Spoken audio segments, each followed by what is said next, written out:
Did you know that 78% of adults in the United Kingdom consider themselves financially illiterate? That's right, two-thirds of us struggle with basic money concepts. Today, we're diving into how to build a strong financial foundation and why it matters more than ever.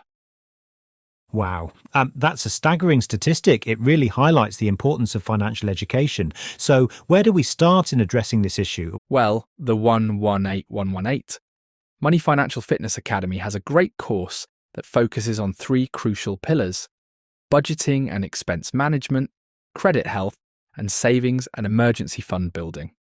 Let's kick things off with budgeting. It's like creating a roadmap for your money. That makes sense. I've heard a lot about budgeting, but what's the most effective way to approach it? So, the key is to start by categorizing your expenses into three main groups: essentials or needs, discretionary or wants, and debt payments. It's a simple but powerful way to get a clear picture of where your money is going.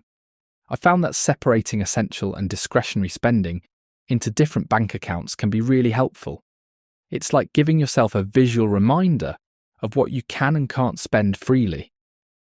That's an interesting approach. I can see how that visual separation could really help reinforce good spending habits. But what about tracking all of this? It sounds like it could be time consuming. You're right, it can be.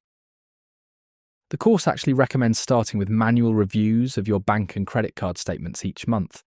It might seem a bit old school, but it really helps you get intimately familiar with your spending patterns.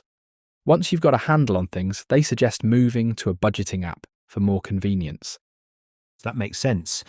Start hands-on and then automate once you've got the hang of it. What about dealing with unnecessary expenses? I feel like that's where a lot of people struggle.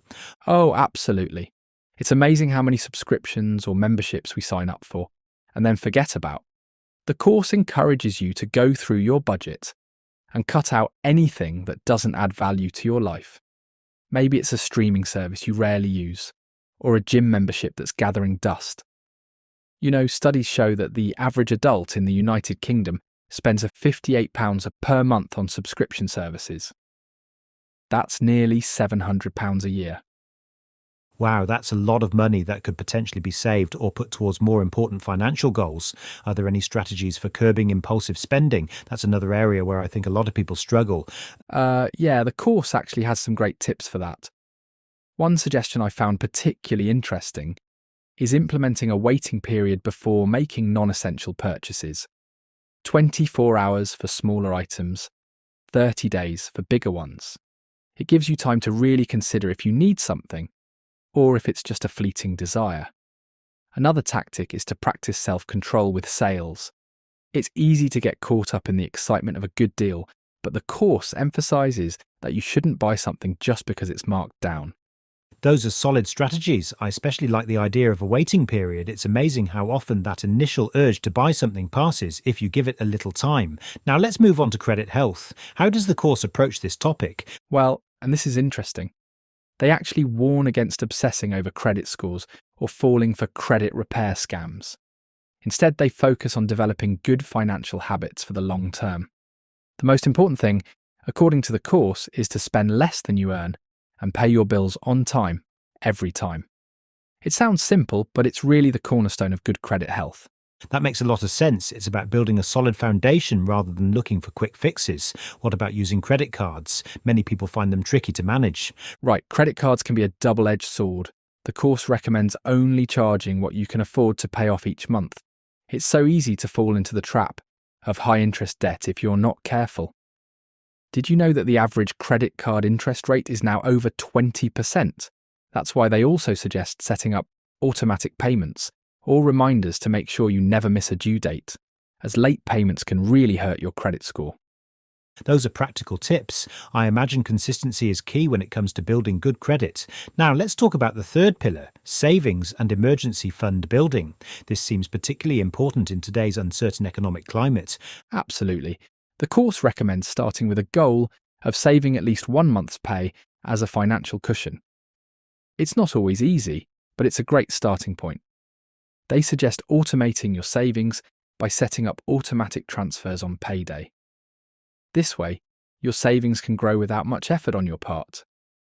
A recent study found that 54% of adults in the United Kingdom can't cover a £1,000 emergency expense from savings. That's why building an emergency fund is so crucial. That statistic is eye-opening. How much do they recommend having in an emergency fund? So they suggest aiming for 3 to 6 months of essential expenses in your emergency fund. That might sound daunting, but they recommend breaking it down into smaller, achievable goals to make it less overwhelming. They also emphasize the importance of only using this fund for true emergencies, not everyday expenses. It's all about planning ahead and being prepared, isn't it? This course really seems to cover a lot of ground in terms of building a strong financial foundation. It certainly does. And I think one of the key takeaways is that achieving financial fitness is a journey. It's about making small, consistent steps and building habits that will serve you well in the long run. Whether it's creating your first budget, setting up automatic savings, or working on paying bills on time, every step counts. Those are all excellent points. Is there anything else our listeners should keep in mind as they work on building their financial foundation? I think it's important to remember that everyone's financial journey is unique. What works for one person might not work for another. The key is to take the principles we've discussed and adapt them to your own situation. Also, don't be afraid to seek help if you need it. Financial advisors can provide valuable guidance tailored to your specific needs and goals. That's a great reminder. It's easy to feel overwhelmed or discouraged when it comes to finances, but there are resources available to help. Exactly. And remember, building financial fitness is a skill that can be learned and improved over time. It's never too late to start, and even small changes can make a big difference in the long run.